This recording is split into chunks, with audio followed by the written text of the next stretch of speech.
Na-miss ko kayo. Na-miss ko mag-vlog. So, today, kahit wala naman masyadong gagawin ngayon, isasama ko pa din kayo sa aking gagawin. So, ano oras na ba? Mga 11 AM na ngayon at nakamask ako from Innisfree. Ay, kulit naman yan. So, ano ba? Punta lang ako ng Carrie Salon. Tapos samahan ko yung jowa ko na mag-RC and hindi ko pa alam yung mga iba. So, samahan niyo. Pumunta lang ako sa Glitza. Hindi na ako nakapag-vlog. Pumunta ako sa Carrie Salon kasi mamadali din kasi guys. Nagpa-keratin and hair color ako. So, ayan. Fresh na ulit yung buhok. Thank you, Carrie Salon. So, ngayon, after nito, hatay po natin? Parks and Wildlife. Parks and Wildlife. So, yeah.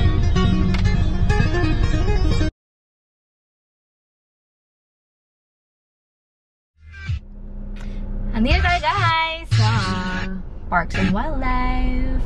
So, nagbayad na si Sweetie ng entrance. 30 pesos and may entrance na.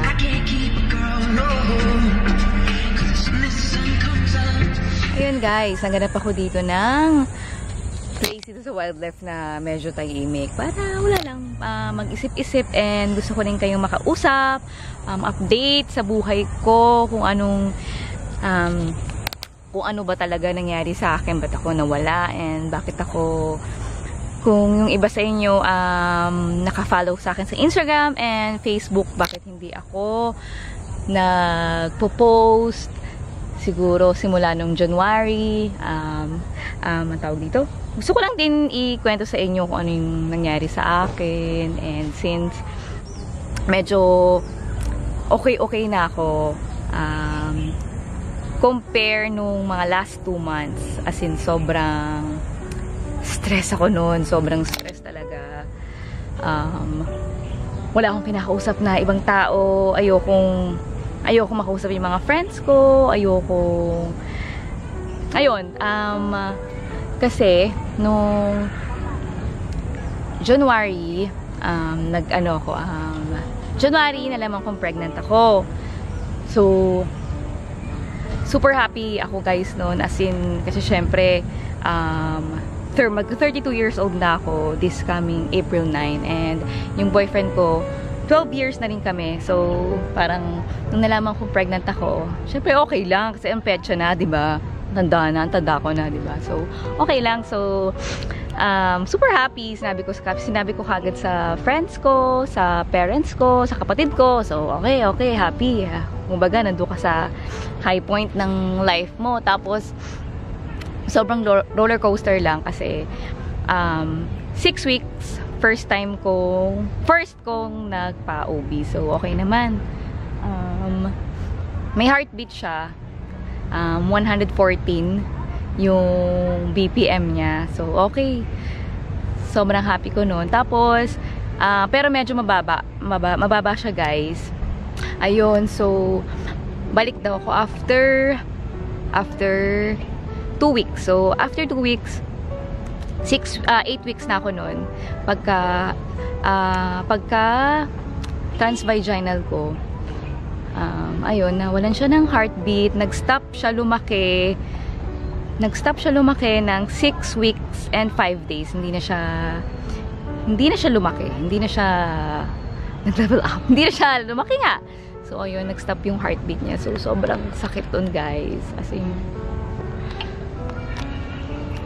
ayun, sobrang sakit. Sobrang, nung inaano yung machine, parang bigla na lang gumanon yung luha ko, na parang bumagsak sa akin yung mundo, ganung level siya. Basta sobrang sakit niya, guys. Sobrang ako nun, sobrang Crayola ako nun for 1 month and a half na walang kinakausap. Kasi ako yung tipo ng tao na pag meron akong problem, mas gusto ko sasarilin lang siya, tapos babalik ako pag okay na ako. Ayokong pinapakita na hindi naman ibig sabihin na pag nagpakita ka na weak ka. Hindi naman weak. Mas siguro ganun lang ako mag-cope up pag ayun, ganun lang siguro talaga ako. Siguro may image ako na parang kailangan strong ako. Lalo sa family ko siguro. Kaya yun, kaya nadadala ko na siya. Kumbaga, yun na yung nakasanayan kong ugali. So, ayun, sobrang sakit guys. So, pero ngayon, okay na naman lahat. Nagawa na lahat dapat ng mga kailangan na gawin. Sobrang galing ng doktor ko. Dr. Toralba sa PGH siya guys. Ayun, sobrang sakit lang guys. Alam mo yun, parang iniisip ko ngayon dapat magko 4 months na siya. Pero, ang importante guys, may matres ako at manganganak ako. Ayun. Kaya sa mga nagsasabi na bakla ako, babae po ako. Charot! Ayun, ayun. Sobrang thankful ko pa rin kay God kasi syempre mas lalo kong minahal yung sarili ko, mas lalo kong iingatan kasi pag gusto ko nang mangyari yun, kailangan hindi ko naiisipin yung sarili ko lang, mas alam mo yun, pati syempre yung baby ko. Ano yun, parang dati kasi lang ako hindi ako nagpapa-check up or whatever, basta wala akong nararamdaman, hindi ako magpapa-check up. Pero ngayon, kailangan na alamin ko lahat ng sa katawan ko. So, ayun lang naman guys. Nawala ako ngayon. Kaya, busy-busyhan din ako para naman, alam mo yun, para hindi na rin ako sobrang malungkot. Para YouTube, ganyan, di ba? Active sa social media. So, yun lang guys. Thank you sa lahat ng kaibigan ko, sa parents ko, and sa lahat ng excited sa akin nung time na yun. And wait lang kayo, gagawa ako ASAP, ha? Ayun, pahinga muna ang ate nyo.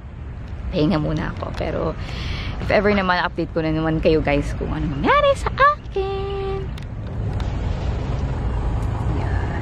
So, puti ko naman dito. So, ayan guys, miss ko na nga guys mag-workout kasi 3 months na ako hindi nag-jogging, walang workout, puro laps lang. Super laps lang talaga, lalo na naglilihi ako, talagang parang ready na ako nun ready na ako magpataba talaga, alam mo yun. Yun. So, pero sabi ng doctor ko, merong clear. Mga daw, after birthday ko daw, baka pwede na lang ako mag-workout. So, birthday ko sa April 9, guys. Yung gift ko, padala nyo na lang sa bahay. So, excited na ako mag-jogging. Excited na ako mag-workout. Pero, if ever magta-try na ako, if ever pag gusto ko na mag-try ulit mag-baby, wala muna ulit workout. Siguro, gusto ko din this year na rin sana. Pero, bahala na, hindi ko masyadong iniisip. Ayoko na ma-stress and everything. Bawal ang stress. So, ngayon, ang gagawin ko muna, paplansyaduhin ko muna lahat para wala na ako iniisip, diba? Para bongga. Ayun. Ang kitsura ko pag masyuba, no? Charot. Ayun. So, dito lang kami ngayon. Parang banding-banding lang with jowa. Nag-ano sila,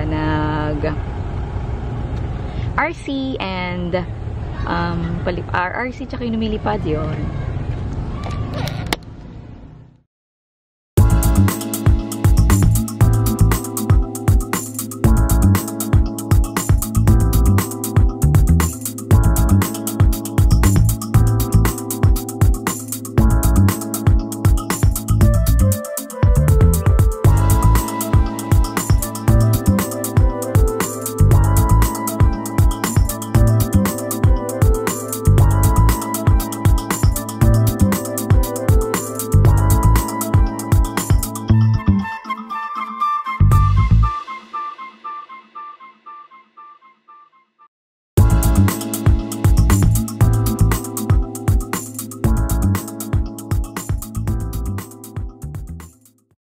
Tom Jones tayo guys. So naghanap ako dito.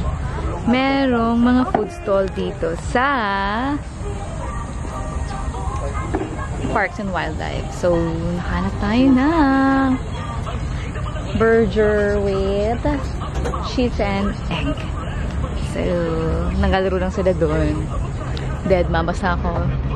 Food trip. Guys, nakabalik na ako sa bahay. Hindi na ako sumama kay Sweetie sa iba niya pang game. So, mag-ukay-ukay na lang ako guys sa while ganito aking pes. Pero, pambahay naman ako. So, carry lang, naka-shirt ako. Kasi, kailangan ko mamili ng panlamig sa pang-Japan namin next week. May mga onting kulang pa ako guys. So, sama ko kayo sa sana may mga okay na mga damit doon ngayon. So, ayun. Kailangan ko rin pala ng boots. So, ayun, sama kayo. Dito na tayo guys sa may hanggang 4th floor siya guys. So, I'm not sure kung pwedeng mag-video sa loob. So, if ever naman may makita ko maganda, pakita ko sa inyo.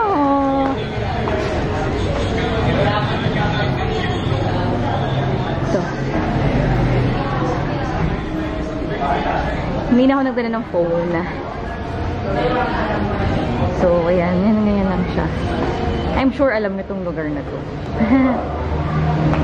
Guys, I'm home na. So, thank you sa pagsama sa King Friday.